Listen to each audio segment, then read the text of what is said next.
예, 반갑습니다. 이 맑은 날에 매일같이 이렇게 공원에 나오니까 참 좋습니다. 어떻게 하든지 간에 이 밤과의 전쟁을 하지 말고 이 낮과의 전쟁을 하도록 그렇게 노력해 보겠습니다. 어떻게 하든지 간에 좀 더 시간을 땡기도록 그렇게 해보도록 하겠습니다. 이 어떤 사람이 그랬죠. 내가 맨날 이렇게 새벽같이 이렇게 이 전쟁을 하다 보니까 항상 늦게 일어났다.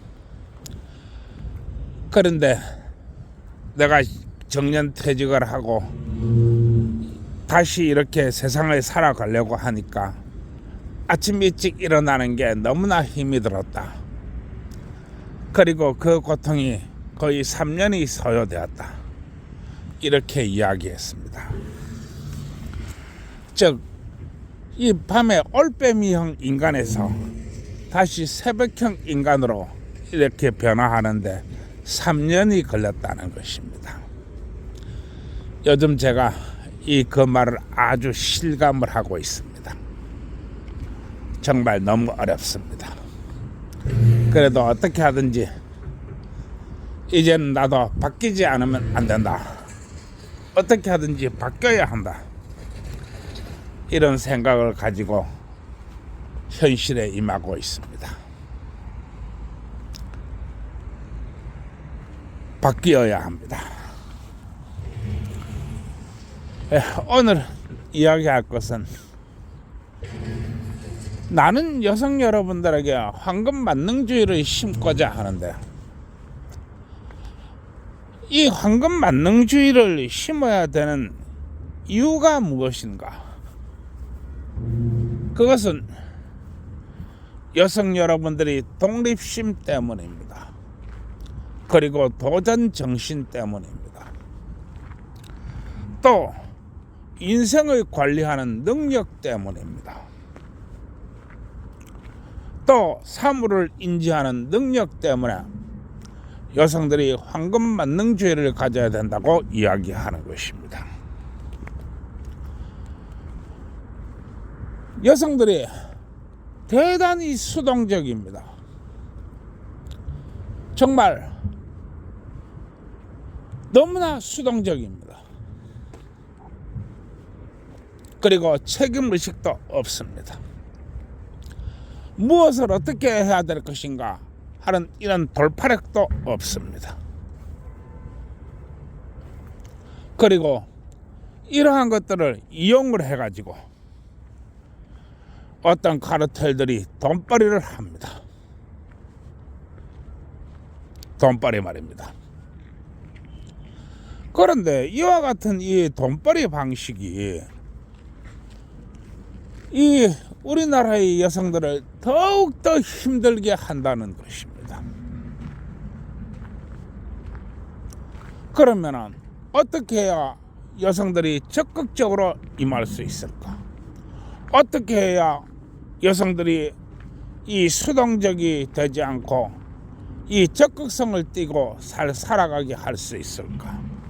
어떻게 해야 이 사회의 구성원으로서 책임감을 가지고 일을 할 수 있을까? 이런 문제에 대해서 나는 해법을 찾으니까 그게 바로 성매매 합법화입니다. 그리고 나는 이야기했습니다. 성매매 합법화가 중요한 게 아니다. 입이 딸도록 이야기하고 있습니다. 성매매 합법화가 중요한 것이 아니고 이 성매매 합법화를 통해서 우리가 얻고자 하는 것이 무엇인가 정확히 알아야 된다고 하는 것입니다.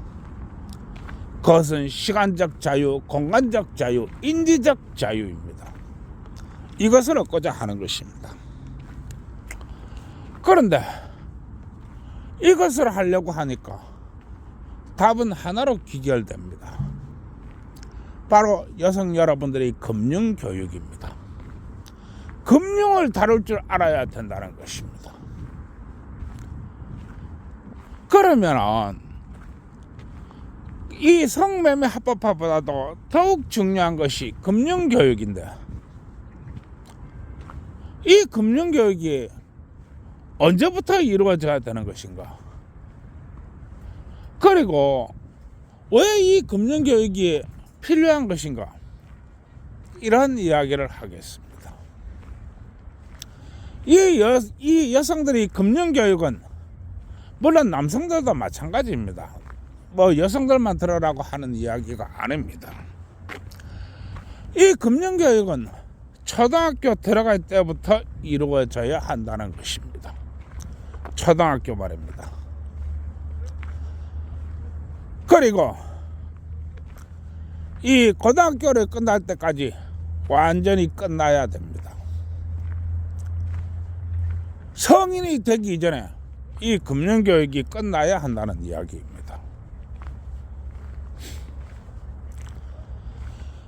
그런데 이 성매매 합법화가 단지 성매매 합법화로 끝날 때 나는 이야기했습니다. 여성들이 더 어둠 속으로 들어갈 수 있다. 나는 이렇게 이야기했습니다. 그리고 이것은 우리 인간의 역사가 증명하는 바입니다. 성매매 합법화가 되었다고 해서 그것이 여성들에게 직접적으로 혜택이 오는 게 아니라는 것입니다. 왜냐하면 성매매 합법화를 해가지고 돈을 벌더라도 그 돈을 챙겨가는 사람은 따로 있기 때문에 그렇습니다. 이게 가장 큰 맹점입니다. 그리고 가장 먼저 성매매 합법화를 통해서 여성들이 돈을 벌었을 때 그 돈을 뺏어가는 존재는 바로 부모라는 것입니다. 모두가 인정하기 싫고 모두가 납득하기 어렵고 모두가 아니라고 말하지만 사실입니다. 그리고 나는 내가 사는 이 세상에 있어서도 나는 이러한 것들을 지금도 보고 있습니다. 그래서 나는 이야기합니다. 아는 놈이 강도고 가까운 놈이 더적이다. 여성 여러분들은 나 이야기를 절대로 잊으시면 안 됩니다.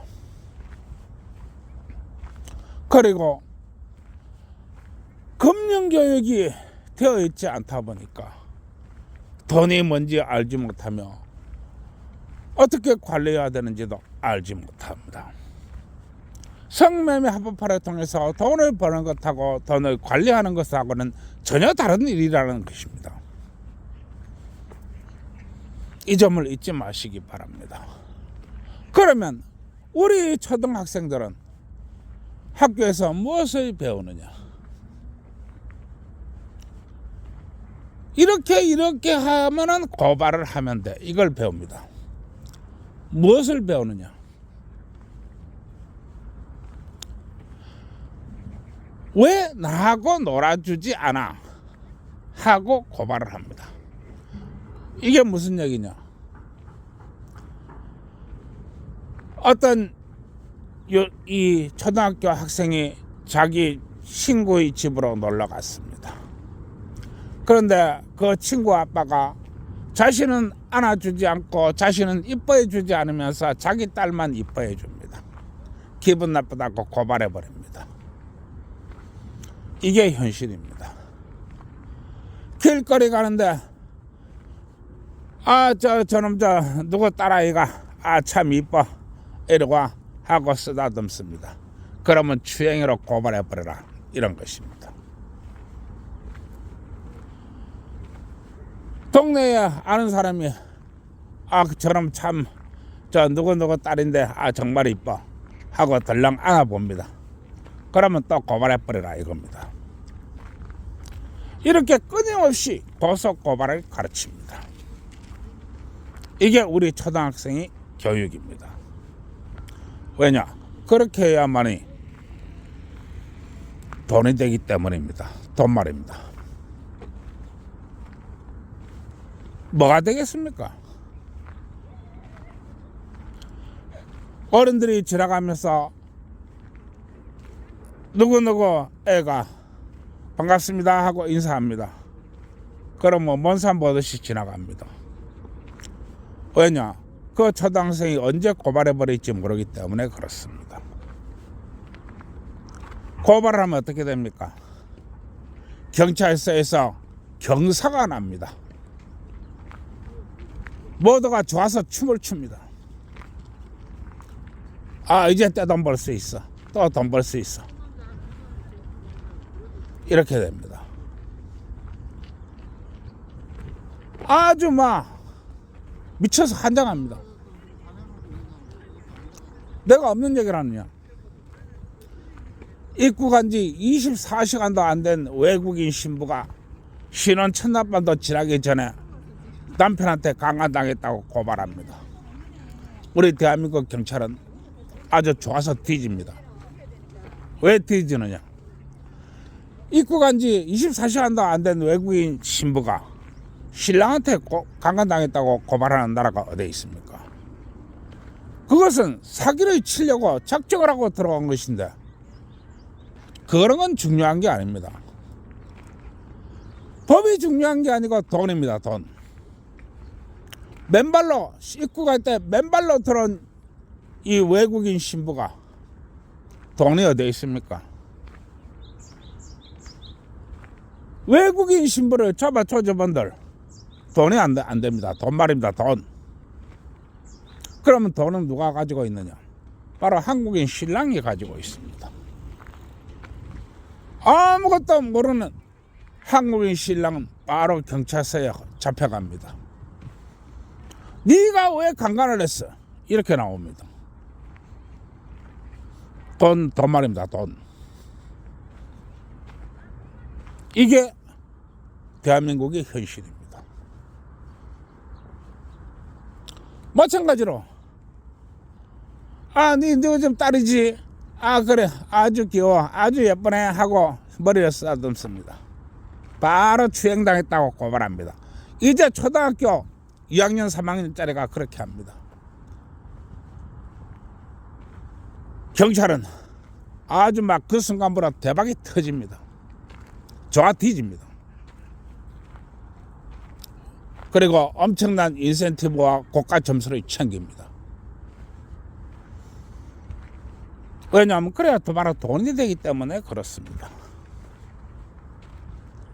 이게 우리 초등학교 교실에서 벌어지고 있는 일입니다. 왜냐하면 그래야 싸움이 되고 그래야 투쟁이 되기 때문에 그렇습니다. 이게 현실입니다. 그리고 그때부터 남자는 인생이 걸린 전쟁으로 들어갑니다. 이게 우리나라의 현실입니다. 내가 이성매매 합법화를 하면서 이야기하는 것은 우리 모두가 돈이 뭔가 알아야 된다고 하는 것입니다. 돈 말입니다. 부자가 가장 싸우기 싫어하는 놈이 어떤 놈인 줄 아시나요? 부자가 가장 싸우기 싫어하는 놈, 그건 바로 거지입니다. 부자와 거지가 법정에 가서 쌈박질을 하면 부자는 미칩니다. 왜 미치느냐? 법정에서 이겨본들 거지한테 나올 돈이 없어요. 거지를 털어서 무슨 놈이 돈이 나옵니까? 그러나 거지한테 지면은 막대한 돈이 털립니다. 잘못하면 부자라는 입지자 위험할 정도로 그렇게 많은 돈을 털리게 됩니다. 따라서 부자가 가장 무서운 사람 바로 거지인 것입니다. 이게 바로 우리나라의 현실입니다. 그리고 우리나라뿐만 아니라 모든 나라가 그렇습니다. 거지를 털어봐야 돈이 안 된다. 따라서 부자가 거지를 외면하는 이유는 거지가 불쌍해서가 아니고 잘하면 본전이고 못하면 그야말로 개털되기 때문에 그렇습니다. 이게 바로 황금만능주의입니다. 따라서 죄가 있고 없고는 범죄 행위에 있는 게 아니고 돈을 어떻게 터느냐에 있는 것입니다. 그리고 돈을 잘 털어먹는 놈이 잘난 놈이지. 돈 좀 있다고 부자를 무시했다가 부자하고 거지하고 싸움이 붙으면 부자만 손해라는 이야기입니다. 이게 바로 황금만능주의입니다. 따라서 소송이라는 소송장 앞에는 거지도 없고 부자도 없는 것입니다. 그리고 소송을 해도 있는 놈하고 소송을 해야지 없는 놈하고 소송을 하면 안 된다는 것입니다. 제가 이 이야기를 하는 이유는 우리가 초등학교 학생이 무엇을 배워야 되느냐? 바로 금융교육을 배워야 된다고 하는 것입니다. 금융교육. 따라서 금융교육은 철저하게 정말로 포괄적으로 집요하게 이루어져야 됩니다. 이것은 초등학교 이전에 시작하면 더욱 좋겠지만 국가가 체계적으로 시작하는 것은 초등학교에부터 들어가야 된다고 하는 것입니다. 왜냐? 초등학교만 들어가면 더하기 빼기는 할 줄 알기 때문에 그렇습니다. 더하기 빼기 연산 능력만 갖추어도 금융교육은 충분히 나아갈 수 있습니다. 그리고 성인이 될 때까지 완전히 끝나야 됩니다. 우리가 황금만능주의를 이해하기 전에 황금만능주의가 왜 필요한가? 왜 여성들이 황금만능주의를 가져야 되는가? 나는 이 이야기를 하고 있는 것입니다. 예, 오늘도 이 정도 하고 끝내겠습니다. 참 날이 좋습니다. 모두 공원에 나와서 한 번쯤 이렇게 세상을 돌아보시기 바랍니다. 예, 들어가겠습니다. 모두 좋은 하루 되세요. 그러고 구독, 좋아요 눌러주세요.